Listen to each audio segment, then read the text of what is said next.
Assalamualaikum warahmatullahi wabarakatuh. I'm Sarah Akbar. For this occasion, we are gonna talk or we are gonna discuss about degree of comparison. What is degree of comparison? Degree of comparison adalah bentuk dari adjektif atau kata sifat dan adverb atau kata keterangan yang menyatakan perbandingan. There are three kinds of degree of comparison. Ada tiga jenis, tiga macam atau tiga tingkatan dari degree of comparison yang memiliki fungsi dan kegunaan dan juga pola yang berbeda-beda. Yang pertama adalah positive degree. Positive degree is used to compare two things that are equal. Jadi positive degree di sini biasanya digunakan untuk membandingkan dua hal yang bernilai sama atau sebanding. Nah, rumus dari positive degree di sini adalah subject plus to be plus as plus adjective plus as. Dan untuk yang pola adverb adalah subject plus verb plus as plus adverb plus as. Nah, contohnya adalah my book is as interesting as yours.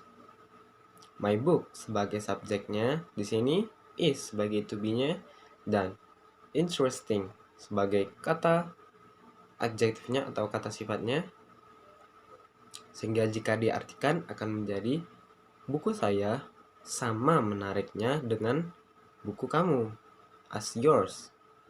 Lalu contoh yang kedua adalah pola adverb. His car runs as fast as a race car. His car sebagai subjeknya, lalu run sebagai verbnya, dan fast sebagai adverbnya. Jadi jika diartikan, mobilnya berlari sama cepatnya dengan sebuah mobil balap. Nah, untuk jenis degree of comparison yang kedua adalah comparative degree. Comparative degree is used to compare two things that are not equal. Jadi tidak sama dengan positive degree tadi. Comparative degree ini untuk membandingkan dua hal yang nilainya tidak sama atau tidak sebanding. Ada dua pola rumus untuk comparative degree. Pola yang pertama adalah untuk yang mengandung satu syllable atau satu suku kata. Rumusnya akan seperti ini: subject plus to be plus adjective, lalu di belakangnya diikuti dengan dan then. Lalu untuk pola adverbnya, subject plus verb plus adverb plus plus plus then. Contohnya, today is hot than yesterday. Hot itu mengandung satu syllable, hot. Jadi belakangnya cukup ditambah dengan dan then, dan kalimatnya akan menjadi seperti ini. Today, hari ini lebih panas dibandingkan dengan kemarin. Lalu contoh yang kedua adalah Bill runs faster than Bob.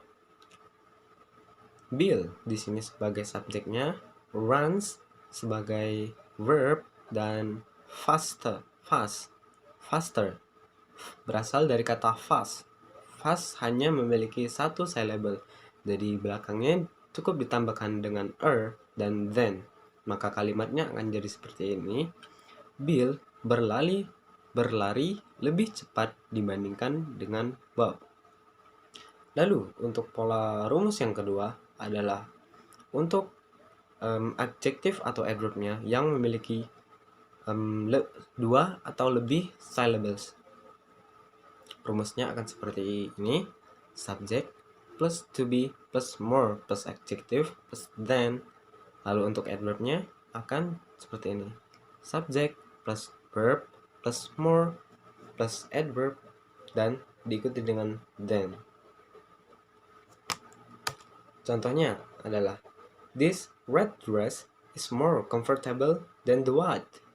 This red dress sebagai subjeknya, is sebagai to be-nya, more comfortable memiliki dua syllables. comfortable. Maka dari itu ditambahkan dengan more dan diikuti dengan than di belakangnya. Lalu kalimatnya akan menjadi seperti ini. Gaun merah ini lebih nyaman dibandingkan dengan gaun putih. Lalu untuk contoh yang kedua, he speaks Spanish more fluently than I. He di sini sebagai subjek, speaks sebagai verbnya, dan fluently memiliki dua syllables atau dua suku kata, maka ditambahnya kita tambahkan dengan more. Di depan fluently tadi kita tambahkan dengan more.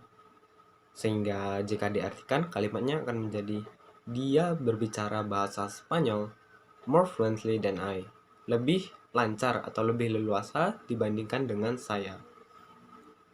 Lalu untuk pola yang terakhir adalah superlative degree. What is superlative degree?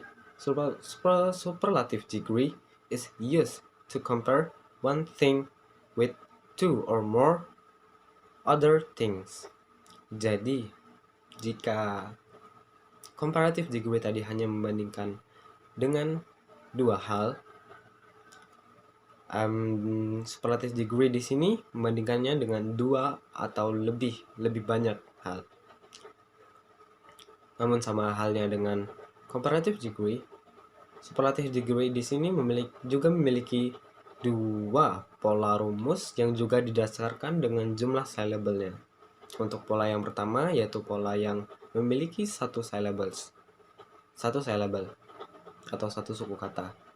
Polanya akan menjadi seperti subject plus to be plus the plus adjective, lalu di belakang adjective tadi diikuti dengan s atau est.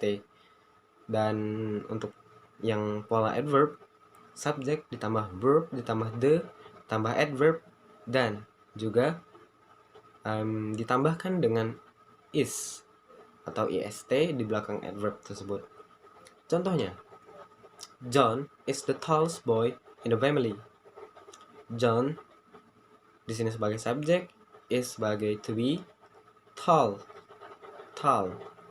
di sini hanya memiliki satu syllable, maka di belakang tall tersebut, adjektif tersebut diikuti dengan ist, is. Jadi kalimatnya akan menjadi seperti John adalah anak tertinggi di dalam keluarga. Yang terakhir adalah yang pola rumus yang mengandung lebih dari satu syllable atau suku kata. Maka rumusnya akan menjadi seperti subject plus to be plus the most plus adjective.